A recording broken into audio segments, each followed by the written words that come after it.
Sunday, March 27, 1977, a date that would forever alter the course of aviation history. On this fateful afternoon, the skies over Tenerife witnessed the deadliest air disaster ever recorded. A tragic confluence of events unfolded. A terrorist threat, a critical error by a seasoned KLM pilot, adverse weather conditions, miscommunication, and an unprepared control tower, all leading to the catastrophic collision of two Boeing 747s. This documentary delves into the intricate web of circumstances that led to this tragedy, exploring how a series of seemingly unrelated events culminated in a disaster of unimaginable proportions. Calamity Chronicles presents the Tenerife Disaster. In the skies above, a giant of aviation, Pan Am Flight 1736, was charting its course from Los Angeles to Gran Canaria, with a brief stopover in New York.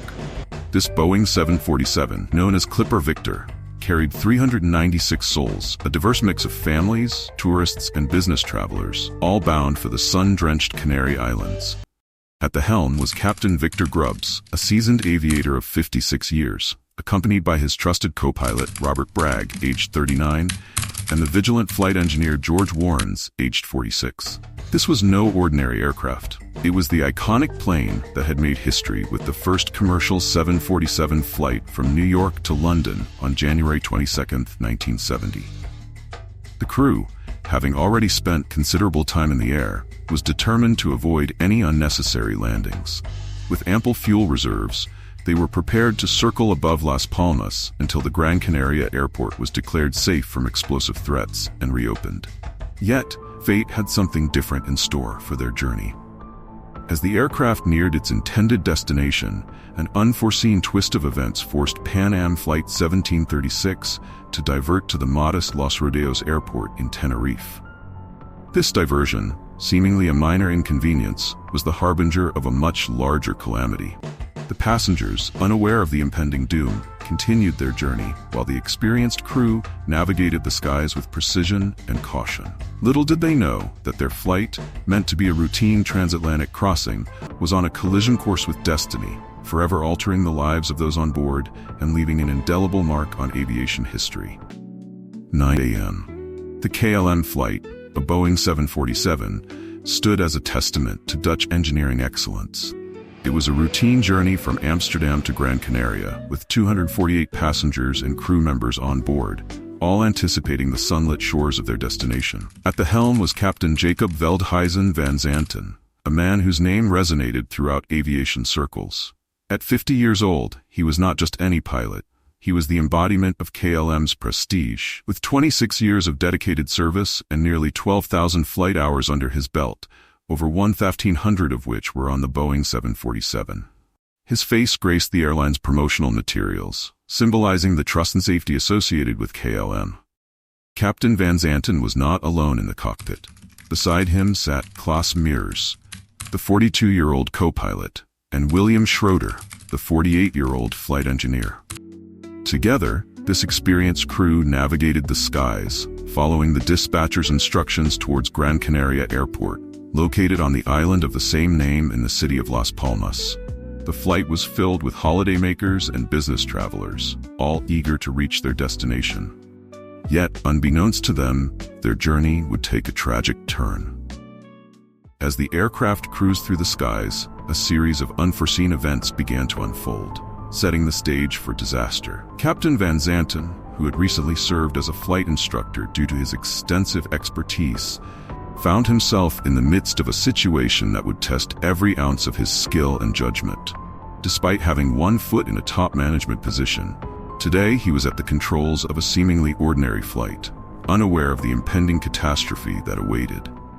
In the bustling terminal of Las Palmas Airport, chaos erupted as a transit officer shouted, "The first bomb has exploded." Racing to inform the airport director of the bomb threat, received just moments earlier, he encountered police officers already sprinting toward the site of the devastating blast. Panic spread like wildfire through the terminal. An anonymous caller, described as a young male by the employee who took the call, had warned the Iberia phone center at the airport that two explosive devices were set to detonate in the domestic departures area. It was precisely 12:30 p.m., and the terminal was teeming with people. The bomb had been concealed in a suitcase, left beside a planter at the domestic departures exit. The explosion left Miss Marcelina Sanchez Amador, who tended the flower shop, and 7 others gravely injured, requiring urgent medical attention. Among them were the airport chief and his wife. The false ceiling of the terminal collapsed, and the access door's windows shattered. Following the evacuation of the wounded, the entire airport was cleared by the armed police and civil guard, and the second bomb mentioned by the anonymous caller was located. Special Army brigades were involved in the operation. Fearing further explosions, authorities decided to shut down Gran Canaria Airport's operations. With only one suitable airport in the archipelago, Los Rodeos, on the neighboring island of Tenerife, the stage was set for what was to come. Coincidentally, 2 jumbo jets en route to Las Palmas, a KLM flight from Amsterdam and a Pan American flight from Los Angeles bound for Madagascar, were redirected to Tenerife. The events at Gran Canaria set off a chain reaction, leading to a series of critical decisions and missteps that would culminate in a tragedy etched forever in the annals of aviation history. The Tenerife Airport. In the heart of Tenerife's northern region lies the modest Tenerife North Airport, a facility never intended to accommodate such a surge of air traffic. At 2:50 p.m., Pan Am Flight 1736, a Boeing 747, touched down amidst this chaos. The airfield was small, with just one runway and a parallel taxiway, and the entire area was clogged with a veritable traffic jam of aircraft. Closest to the runway threshold was KLM Flight 4805, another Boeing 747, followed by a Boeing 737, a Boeing 727, and a DC-8. Flight 1736 found itself at the end of this queue, with no option but to wait patiently for a clear path. The unusual flow of aircraft was managed by only 2 air traffic controllers that Sunday, creating a tense atmosphere. Airline crews anxiously awaited the reopening of Las Palmas Airport, eager to complete the short 100-kilometer journey and deliver their passengers to their intended destination. Relief came swiftly. Just 15 minutes after Flight 1736's landing, at 14:30, Las Palmas announced it was ready to receive flights again. Gradually, planes began to vacate the taxiways and take off. Yet, as Pan Am Flight 1736 lingered at the back of the line, the airport's limited capacity and the mounting pressure on the control tower sowed the seeds of disaster.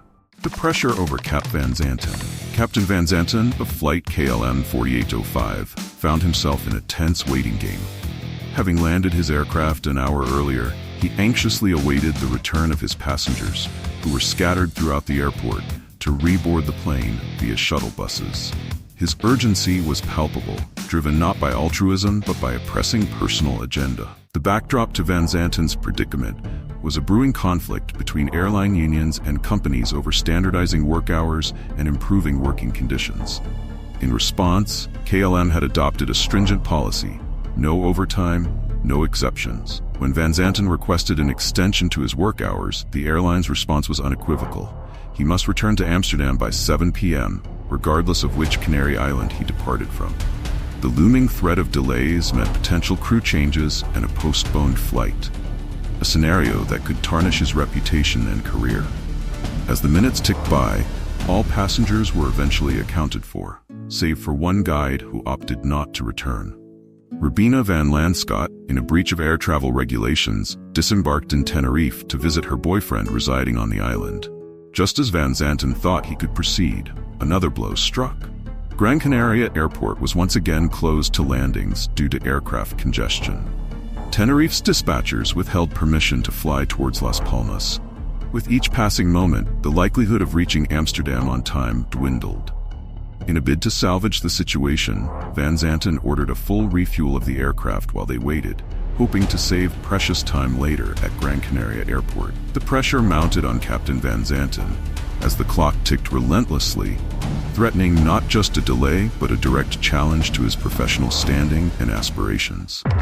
Cap Grubb's long wait. In the meantime, Gran Canaria Airport is reopened and the Pan Am is ready to take off, but KLM blocks its passage and the American crew has to wait for the refueling to be completed. Captain Grubbs of Flight 1736 was engulfed by a wave of frustration. Every other plane had already cleared the taxiway, Yet the massive silver KLM 747, surrounded by tankers, stubbornly blocked their path. The American crew had been confined to the cockpit for over 10 hours, and the seemingly endless wait for the KLM plane to be ready for takeoff only dampened their spirits further. They should have departed Tenerife long ago, an island they were never meant to land on in the first place. As the minutes dragged on, the tension in the air was palpable. The control tower. Since it was a Sunday, the control tower had only 2 air traffic controllers. Furthermore, it was unusual for Tenerife Airport to have such a large number of aircraft.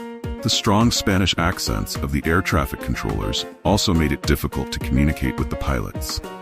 There were times when one could not understand what the other was saying. According to the investigation report, sounds were also heard indicating that the television was on and the controllers were watching a soccer-friendly international match between Spain and Hungary. The fog. As dusk descended upon Los Rodeos Airport, an unsettling transformation unfolded as a damp breeze and a chilling wave ushered in a dense fog. This was no mere ground mist. Low oceanic clouds infiltrated the island of Tenerife, cascading into the valley and enveloping the airport in a thick, impenetrable haze. Just as the KLM aircraft prepared for takeoff, this fog intensified, a phenomenon common on oceanic islands, forming and dissipating with alarming swiftness. The visibility can be 0 meters at certain moments and change to 500 meters or 1 kilometer in a short space of time, only to revert to practically 0 a few moments later.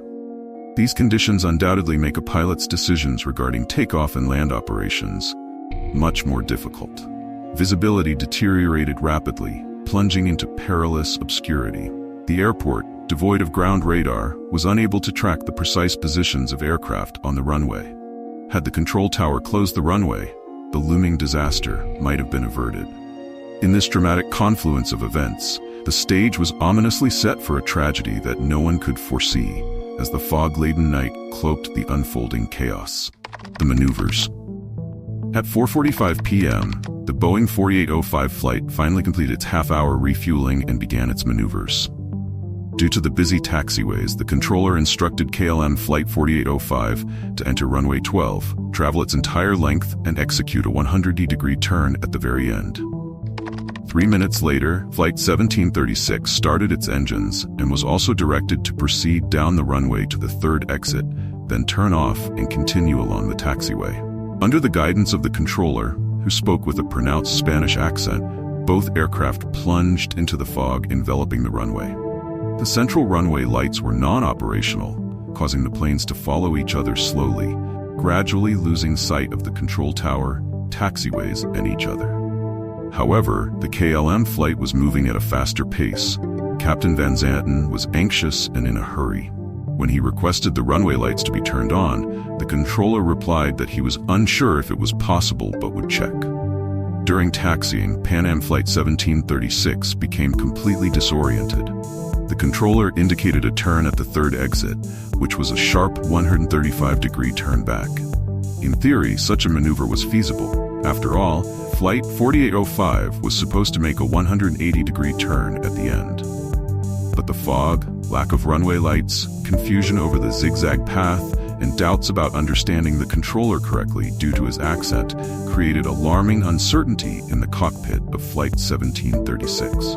Upon specifically requesting the exit number, Flight 1736 received a fairly clear response. Third, 1, 2, 3. Yet the pilots, unfamiliar with the airfield, still harbored doubts. Was it the third exit from the next turn? Or should the exit from where they taxied onto the runway be considered the first?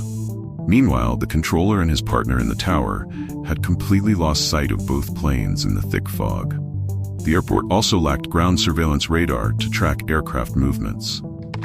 At 5:02 p.m., as Flight 1736 crawled along the runway at a walking pace of about 5 kilometers per hour, the controller radioed, "KLM 4805, how many exits have you passed?" To which Captain Van Zanten replied, "I think we just passed the fourth exit." Visibility was worsening, and the KLM crew risked falling below the limit. If that happened, Los Rodeos Airport would no longer grant takeoff clearance, and any flight to Amsterdam would be out of the question before 7 p.m. The controller radioed, Flight 1736, report when the runway is clear. Co-pilot Bragg, still searching for exit number 3, responded briefly. 1736. At the same time, Van Zanten reached the runway's edge and began turning the plane 180 degrees. The controller said, KLM 4805, report when ready for takeoff. To which Van Zanten, focused on the maneuver, responded briefly and irregularly, okay. Meanwhile, there were no reports from the Pan Am 1736 crew that they had found the third exit. In fact, it had already been passed. Simultaneously, Van Zanten inquired again about the availability of the central runway lights, receiving a negative response from the controller. To this, the Dutch captain merely muttered, "Why am I not surprised?" At 5:05 p.m., KLM Flight 4805 completed its full turn at the end of the runway. Final messages. Now the two gigantic planes were face to face, separated by hundreds of meters of dense fog. Captain Van Zanten adjusted the engine levers to idle, while co-pilot Mers, concerned, commented, "Wait, we haven't received tower clearance to depart yet." Impatiently, Van Zanten replied, "I know, go ahead, ask." The air traffic control ATC clearance, or permission to take off along the route, is an agreement with the controller about the aircraft's path after takeoff, and the moment the aircraft is transferred to another controller, but it is not permission to take off. The latter must be obtained separately. Co-pilot Mers made a request to the controller. He responded, KLM 485, after takeoff, climb to flight level 90. Turn right to heading 040. After passing the Las Palmas beacon, contact the controller. Mers repeated the instructions word for word, adding at the end, not very clearly, we are taking off. In the KLM crew's headphones, the controller's voice, okay, and a crackling sound for 4 seconds were heard. Radio communications in aviation are designed in such a way that, by tuning into the controller's frequency, any aircraft can hear all conversations on that frequency, but can only speak by holding the button pressed and only when no one else is speaking on that frequency. This is called half-duplex communication. The radio only works to receive or transmit. You can only speak your part after listening to someone else's message to the end. This is done so that the controller can call and listen to each aircraft individually. When the co-pilot of KLM Flight 4805 announced that their plane was about to take off, the controller said, okay, and the next moment, to ensure it was understood correctly, he pressed the button again and said, be ready for takeoff, I'll call you. At that exact moment, the co-pilot of Pan Am Flight 1736, Bragg, heard that KLM was about to take off and activated his radio, shouting, no, we're still on runway 1736. They both pressed the button at 5 p.m. 6 minutes and 20 seconds, with a difference of 22 hundredths of a second. Either message would have been enough for Captain Van Zanten to understand that either the clearance to take off had not yet been received, or that there was exactly the same 747 on the runway ahead. But the receiver mixed two received signals sent at the same time, and both turned into noise in the headphones of Flight 4805.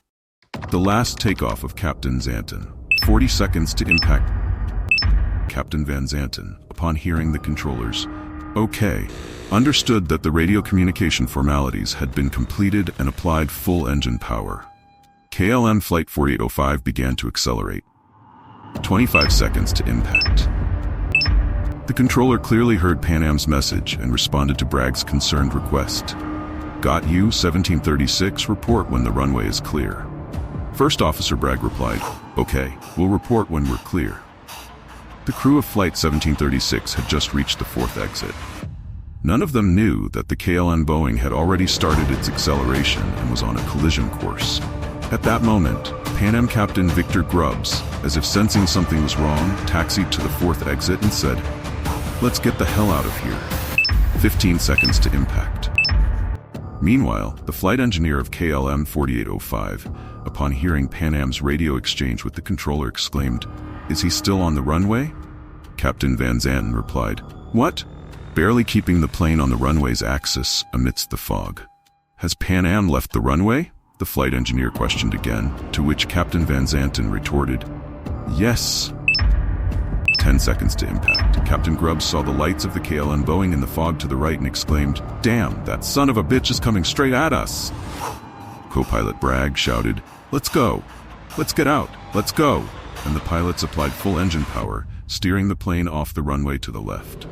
5 seconds to impact. Captain Van Zanten, who had already begun to lift the aircraft into the air, saw the Pan Am plane through gaps in the fog and desperately pulled the yoke towards him. But the heavy aircraft did not immediately lift off the ground. Its tail struck the concrete of the runway and skidded 20 meters along it, sending a shower of sparks. 0. At precisely 05:06 p.m. and 56 seconds, the unthinkable unfolded on the fog-laden runway of Los Rodeos Airport. The KLM aircraft collided with the Pan Am plane, resulting in a fiery explosion that would etch this day into the annals of history as the site of aviation's worst disaster.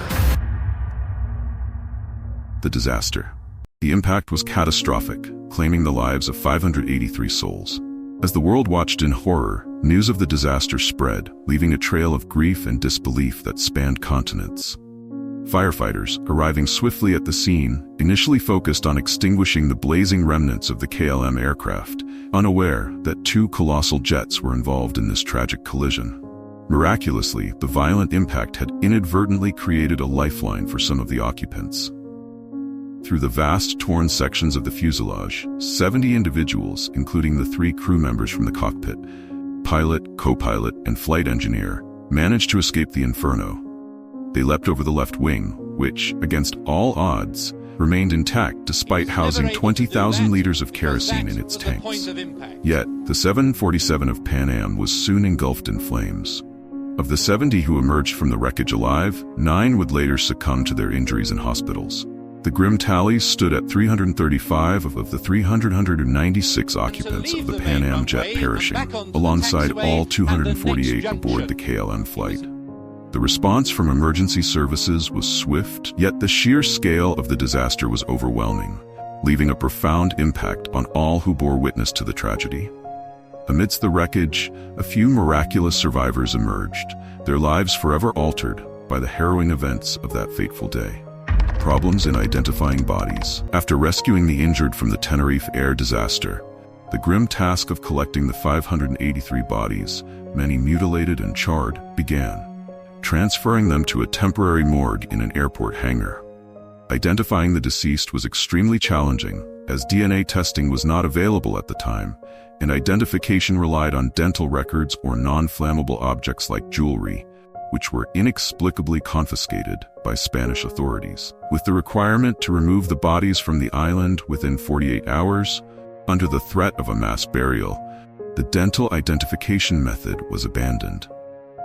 The shortage of coffins in the archipelago further complicated the situation, leading to the importation of caskets from England and the transfer of the bodies to the Netherlands and the United States, where they were buried without identification. Investigations into the causes of the accident. The investigation into the accident concluded that the main factors causing it were: 1. The KLM flight erroneously took off without receiving clearance. The KLM flight commander did not take the necessary measures to abort the takeoff, even when the Pan Am crew reported they were on the runway, as well as his emphatic response to the flight engineer's comment about the presence of the Pan Am plane on the runway. 2. Radio interference and noise caused by simultaneous calls between the planes and the control tower. 3.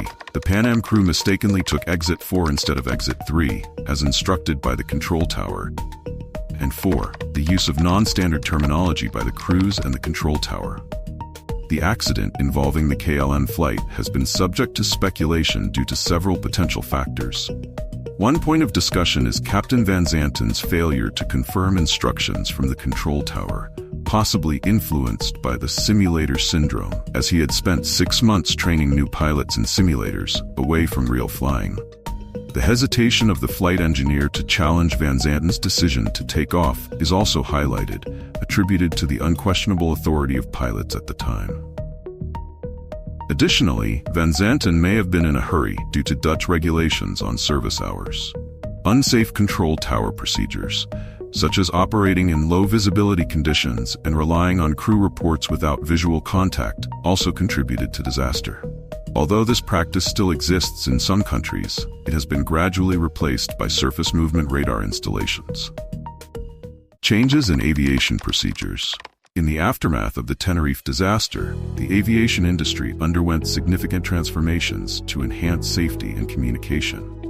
International aviation authorities introduced standardized phraseology and established English as the universal working language. For instance, the International Civil Aviation Organization recommends using line up and wait for aircraft positioning without takeoff clearance, while the Federal Aviation Administration uses taxi into position and hold.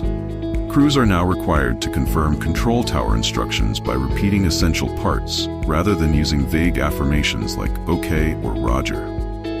The term takeoff is reserved exclusively for when takeoff clearance is granted, with departure used prior to that point. Cockpit procedures also saw radical changes, reducing hierarchical dynamics and emphasizing mutual decision-making, known as crew resource management, CRM, now a standard in airline training.